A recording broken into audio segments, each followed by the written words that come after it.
মালদার ছবি তো আপনাদেরকে দেখালাম, এরই পাশাপাশি কিন্তু শিলিগুড়িতেও সেই একই ছবি দেখা যাচ্ছে, যেখানে রামনবমীতে যে মিছিল বা উৎসব সেখানে সামিল হয়েছেন শিলিগুড়ির মেয়র গৌতম দেব। শিলিগুড়ির মহাবীর স্থানের সত্যনারায়ণ মন্দিরে পুজো, সত্যনারায়ণ মন্দিরে রামের পুজো, রাম পুজো করে দিন শুরু করলেন মেয়র গৌতম দেব। তিনি দেখতেই পাচ্ছেন আপনারা যে একদম পুজোয় বসেছেন তিনি। শিলিগুড়ির মেয়র গৌতম দেবকে দেখা যাচ্ছে যে তিনি রীতিমতন মন্দিরে বসে পুজো করছেন, অর্থাৎ একাধিক ছবি। সেই ছবিতে কিন্তু একদম দেখা যাচ্ছে যে বিজেপি যে কর্মসূচির জন্য আহ্বান করেছিল গোটা হিন্দু সমাজকে যে রামনবমীতে সামিল হতে, তৃণমূলও কিন্তু দেখা যাচ্ছে সেই একই কর্মসূচিতে সামিল হয়েছে। এবার রামনবমী পালন তৃণমূলেরও একাধিক ছবি আপনাদের দেখালাম।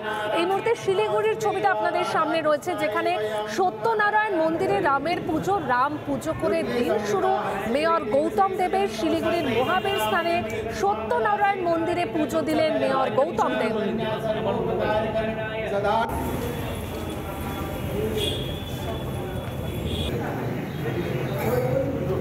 আপনারা দেখতে পাচ্ছেন সেই ছবি, যেখানে মন্দিরে আসেন মেয়র গৌতম দেব এবং তারপরে রীতিমতন মন্দিরে তিনি পুজো দেন, মন্দিরে বসে তিনি পুজো করলেন। সেই ছবিও কিন্তু আপনাদের সামনে রয়েছে। মন্দিরে ঢোকার সঙ্গে সঙ্গেই তাকে উত্তরীয় পরিয়ে স্বাগত জানানো হয় এবং এরপর তিনি মন্দিরে বসে নিষ্ঠার সঙ্গে পুজো সারছেন। সেই ছবিও কিন্তু দেখা যাচ্ছে। সত্যনারায়ণ মন্দির, সেই মন্দিরে রামের পুজো মেয়র গৌতম দেবের। শিলিগুড়ির মহাবীর স্থানে সত্যনারায়ণ মন্দিরে পুজোয় সামিল হলেন মেয়র গৌতম দেব।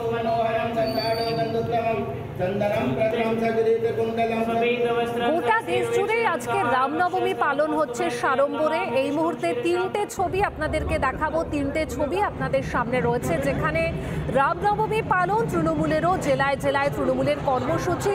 একদিকে আমরা দেখাচ্ছি বাগবাজারে শশী বাজার, তিনি মিষ্টি খাওয়ালেন, আর অন্যদিকে দেখা যাচ্ছে ভাঙড়ে শওকত মোল্লা, তিনি রামনবমী পালন করছেন। আর অন্যদিকে আমরা দেখতে পাচ্ছি বীরভূমের সাংসদ শতাব্দী রায়, তিনি একদম মিছিলে পা মিলিয়েছেন রাম ভক্তদের সঙ্গে। শিউরিতে তিনটে ছবি আপনাদের সামনে, একদিকে দেখা যাচ্ছে বাগবাজারের ছবি, অন্যদিকে ভাঙড়ের ছবি, অন্যদিকে শিউরির ছবি। অর্থাৎ কোথাও গিয়ে বিজেপির পাল্টা তৃণমূলের কর্মসূচি।